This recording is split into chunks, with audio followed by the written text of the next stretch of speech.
never work for a job that does not recycle or have a recycling bin. Now, I know that sounds crazy as hell, and I'm going to get into why. Because I've got a personal story from personal experience of why you should not do this. So stay with us, and we're going to get into it.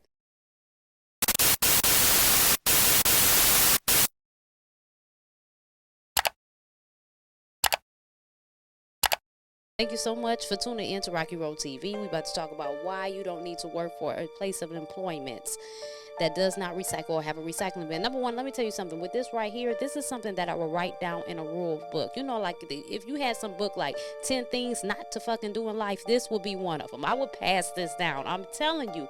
And it'd be the little things. And you'd be like, what the hell, a recycling bin? Yes, I'm going to tell you what it means. They don't give a fuck. That's what it means. Straight up, they don't. So, I happen to be at a place. I wanted to work there because it was going to work with my schedule. Now, mind you, I wasn't even supposed to be there. Of course, it was somebody else that interviewed as well. I didn't get picked, not initially. Now, the person that got hired, she quit the same day she got hired. I can only imagine of why, okay? So they called me. I was second choice. Now, really, honestly, I didn't really like where I was at. The ethics of the place I was at, I wasn't feeling. And one thing about me, I'm not, even though we have to live and money is important in some regards, as it is as an exchange tool, I'm not the type of person to just do anything for money. That's just not me. And if it don't vibe well with my spirit, I'm straight. So I was trying to leave that. So that kind of blinded my decision in moving in this, because really, okay, now I'm second choice. And then the way that he wanted me to hurry up and just get rid of my job and come on in, it was a lot of red flags. But okay, I went on ahead anyway. So I take my tail up in there, bright-eyed and bushy-tailed, okay? And y'all know how when you start your first day at work, it's always somebody that's giving you the rundown, the 411, the 811, the 911, 611. They giving you the info, whatever the hell it is, they giving it to you. And see, that right there be a sign. Now, this is really at every workplace, but it's not just the messy person that's coming up to you, because they gonna do that. It's what they're saying. One thing that I know for fact, and the other thing is hearsay. So if it's a lie, they told it. The person that told it to me was a lie. And I'm saying it's hearsay because the two people they was talking about never came up to me and said, I'm guilty. It was me. That never happened, okay? Now, I want to make it clear. One thing about this place, right? I picked up very quickly that the owner / manager, whatever he acknowledged himself as, because that was even questionable. But okay, we'll play along. He liked to hire people that they didn't give a fuck either. You know what I'm saying? He hired a type of person that just was different. And nothing's wrong with people. People are who they are. Everybody got to play their role, like I've always said. So this is not a judgment call. But I will say this. The type of people he would hire, he would complain about stealing and doing bullshit, but if you hire scandalous people, they're going to do scandalous shit. You hiring people that you can get away with some bullshit on because of the reasons they're on some bullshit. So they're not paying attention to that. And it was another kind that he would hire somebody it was another girl that was out of place there. And I think she got hired because she was soft-spoken and she appeared the type that if you were just going off assumptions, you can kind of like push over, or she's gonna keep quiet, and that wasn't even the case either. So now I'm here because this other one didn't quit, and this other girl got there because she was underestimated. So her and I kind of stuck together through the whole hookup. Back to why I even got there in the first place. Now, and remember I said to you, the one hookup that was going on that was interesting, I was told about. So that's not hearsay. The other one was hearsay. I'm going to get to the hearsay part, but let's start here. So I took the place of a young lady that the owner, manager, whatever, he would take the whole workplace out at a certain restaurant. You could eat and drink or whatever. And apparently, after the lady left, she got in an accident and she ended up on a vent. The creator within her healed her up quickly, which is wonderful. It was a blessing. It was a blessing because it's a very unfortunate situation for her to have gotten in a car accident and ended up in an event.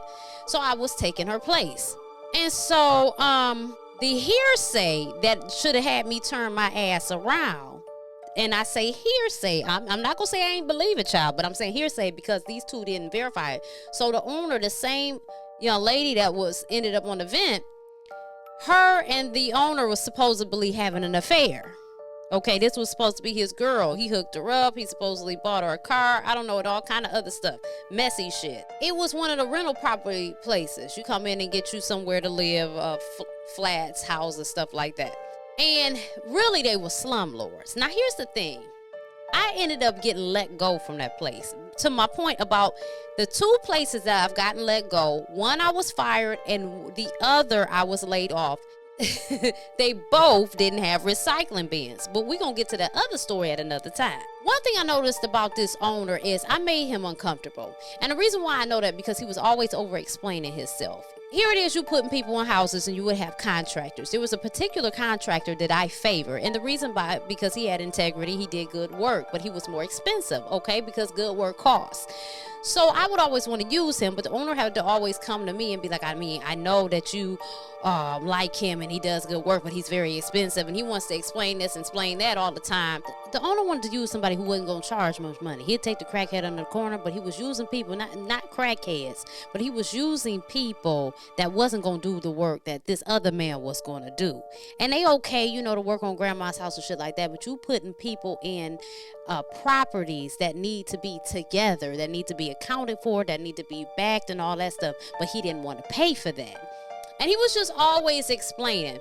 I made him uncomfortable. I know one time he was joking and talking about, are you even comfortable working in the city, because you're from the suburbs and all of this stuff. First of all, I was born in the city. Second of all, player, if anybody's going to be more comfortable, be me over your ass.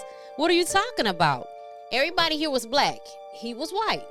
We'll say that. Okay. Baby, when I tell you he would talk about our people like they were dirty, filthy dogs on the street, he would talk crazy behind their backs. This place was slumming, and it was crazy because, like I told you, he always wanted to explain himself and try to explain shit away. No, I see what I'm seeing. I know exactly what's going on. You can't talk me up out of this. I know.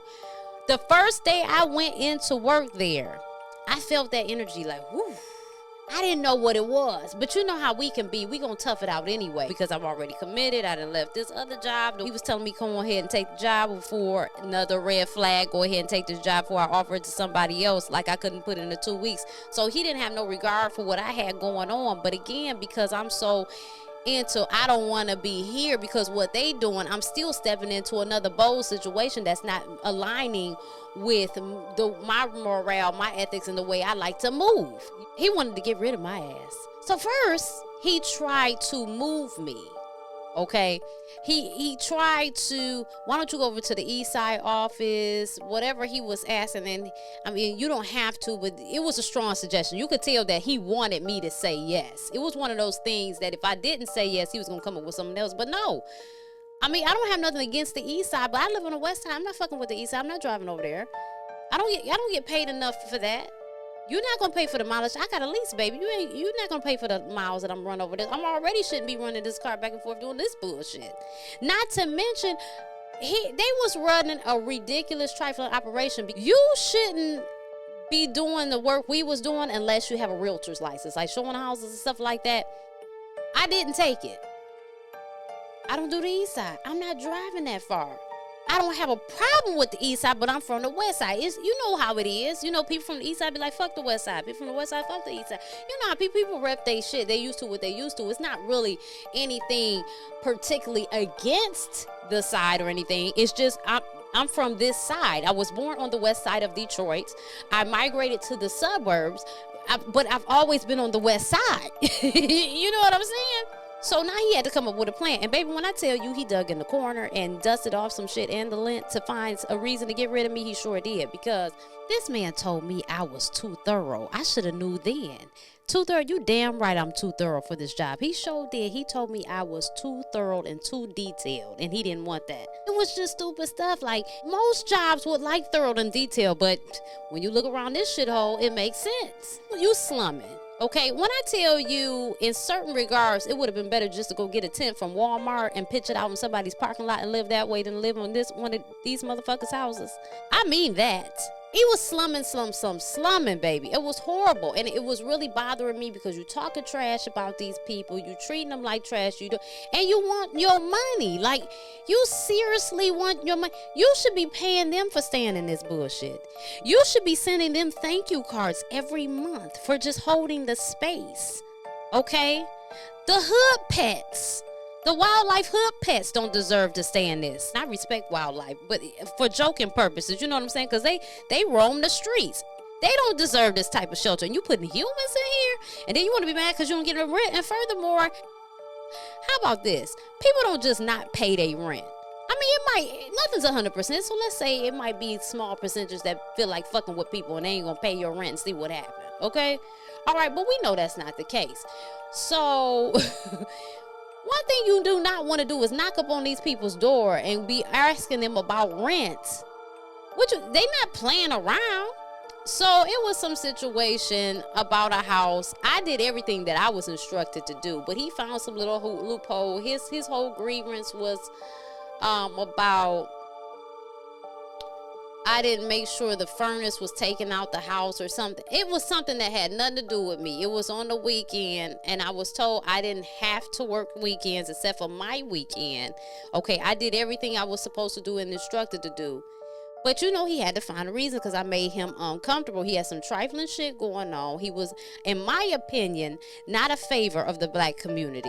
It wouldn't be far-fetched to call this man a racist. And he was just always trying to pry and pick my brain and really figure out where I was coming from and shit like that. But I made that man uncomfortable. It was just so evident. Even I found out even after I got let go, child, that he was making a joke like, y'all want to be like Racquel and stay, just work till 12 and whatever. Motherfucker, I did my job. You didn't pay me enough. You better be glad you paid me enough just to show up, sir. People didn't want these raggedy ass houses. What are you talking about? You want me to just sit around? He wanted me to be up under his ass. Everybody else was up under his ass. I wasn't impressed because, see, I came from something. I know who I am. And there's no shade to nobody else. I'm just saying. There was definitely some shit going on that he wasn't feeling when it came to me. I had found out the day before he let me go that I was going to get fired, and I was okay with that. And you could tell, like, when he fired me and whatever the fuck he said that day, when he got done, you could tell he wanted some kickback. You know, he wanted a reaction. You know what I told that motherfucker? I said, well, thank you for everything. I hope you find what you're looking for. Gave him the keys and left. Bitch, I'm not about to get your ass. I'm going to tell you, not only did they not have recycling bins, y'all. Check this out. People's information was all out. Any Joe Blow could have came off the street, got folks' information. Now, it's safe to say, if we want to overgeneralize, the people he was renting to, you probably couldn't do too much with their social security number anyway. And that's just an generalization. I'm sure somebody was decent and had decent credit. So, but it don't matter. It don't matter what their situation is. The point is that they're human beings and they're entitled to have their privacy. And the stuff was not secure. It never got shredded, and there was no recycling bins. It was all type of stuff. I had to take papers home and recycle it and all type of stuff because it's just how I am. I'm not well versed on the trash. I hear that even when they collect the trash, they still do separation, but I don't know that. So just because I'm not an expertise, I've never worked for Waste Management, GFL, or anything fucking like that. My assumption is that your best bet is put recyclables in with the recycling bins and the trash with the trash. And I'm just into recycling as much as possible and using our resources without constantly damaging the planet. You know, that's just me. But everybody ain't like that. It's people that just don't give a fuck. And they didn't. And it showed. It showed the way the customer was talked about. It showed how their information was dealt with. And I ran into another situation, another job, didn't have no recycling bin, the same fucking shit. It was a similar scenario. Now that I look at it, I would have to get into the details of that on another day. But just pay attention to shit like that, because that set the precedence. And I'm gonna tell you, if it's a mom and pop, it's something small where you're using family members because you can't afford to pay nobody, you really starting up. I don't expect them to necessarily have recycling bins. That type of stuff costs. But he should have had it. The type of business he was running, home management, He should have had it. There was no excuse. So yeah, that's my story on why the fuck don't ever work for nobody that don't have a recycling bin that you know good and hell well that they should. That's my advice. Take it or leave it. Thank you so much for watching. Share this. You might help somebody out and help somebody from getting a headache.